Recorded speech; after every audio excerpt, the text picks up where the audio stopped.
Zoom, nakita tayo na parang nung pandemic pa, before Before pandemic. 18, 2018. 2018 ba yun?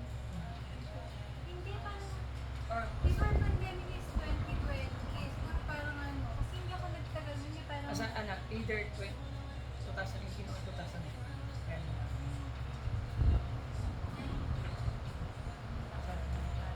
Kasi 2018 yung nagkakilala niya. Shirley. Tama ba? Hindi ko ano na. Okay. Ay, di ka, may mga kasi kami sa atin. Mga tanong ni... Ano ba yan? May ganun pa? Hindi lang siya. Hindi ko naman talaga basta.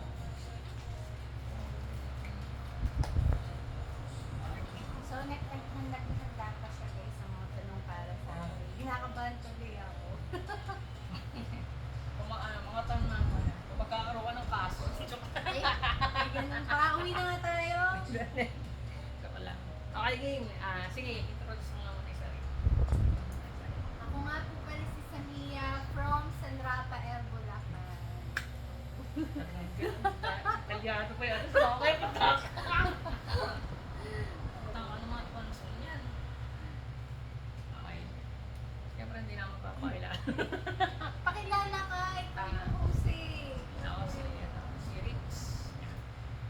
Rick Roy talaga yung nickname ko, Rick Roy. Pero ginawa ko na lang Rix. Kaya Rix TV.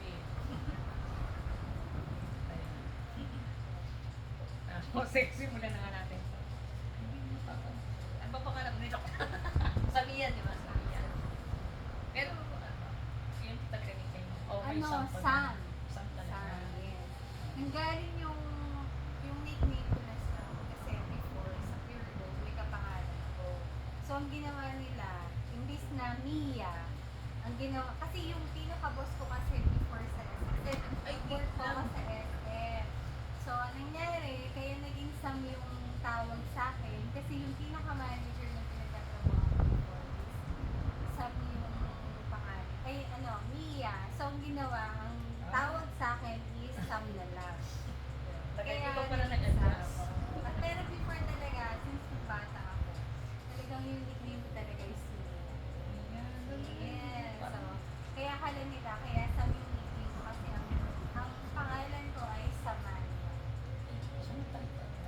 Ganda pala. No, Samia. Samia. Kasi akala nila, kaya Sam yung nickname ko. Kasi sa mga. Yes, akala nila Samantha yung aking full name. O kaya yun. Ay, wait lang. Ano lang, pause muna natin. Sige, wala. Kasi yung mic,